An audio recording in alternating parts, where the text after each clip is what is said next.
Chacha. Right. That's what you think. Hey, depends.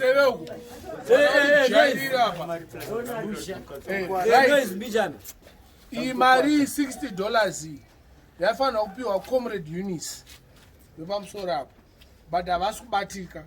Ndataurira El Chapo kuti mchi handisi waona zvakanzi mari iyo ngaigoverwe between Shuto, Alfonso, Hamek naKuda $15 pamunhu. Chimimba ipapo Thank you. $60 was put in the family. Tata Simbi Swagasa.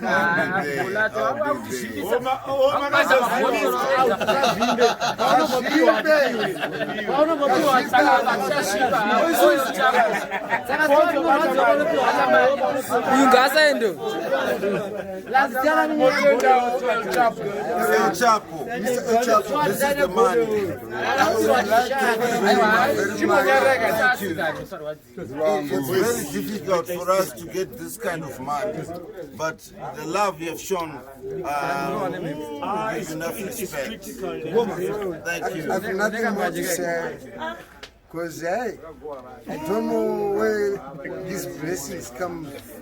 I even wonder myself, where is coming from? But as a good guy, someone who cares about some people out there, I won't hesitate to give this money. So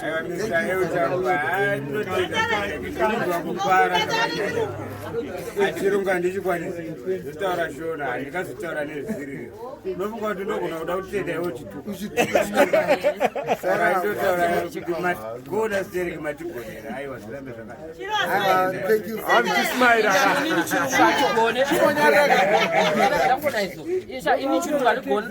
you kwambiri hapa nendo guramo manje hii na bread sikomo kwambiri El Chapo totenda nerudo rongaita kuna Comrade Eunice andika but tavashaya ndane 3.5 iwe Blasheko mundo ava Blasheko mundo akavapa 60 yavo ava vakapiwa pamwe chete toziya zoti pato netime payakabuda mari iyo 60 iyo yekuti iyo na Comrade Eunice saka havazi kubatika kwavo kutotonetsa ticharamba tichingovatsvaga vanotsvaga but El Chapo vataura kuti kana vabatika toita plan kuti vapiwe yavo vanotumira El Chapo kuti vapiwe. Saka imimi kana pane munhu anovaona vachiuya kumaraini make sure munawainza muposition munawainza kuna Clinton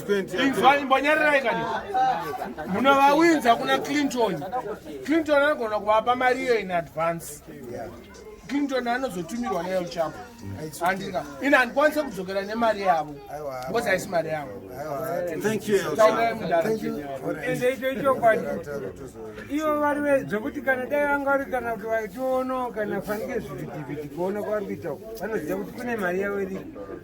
Sister Eunice uyai kunoku paprogramu iyo iya yekusvetuka vakaita vakarova school uniform mari yenyu iriko uyai mutore mari yenyu. aiwa munhu anowanika but chinoitika manje apa takabati munhu anowanika 2.5 months inda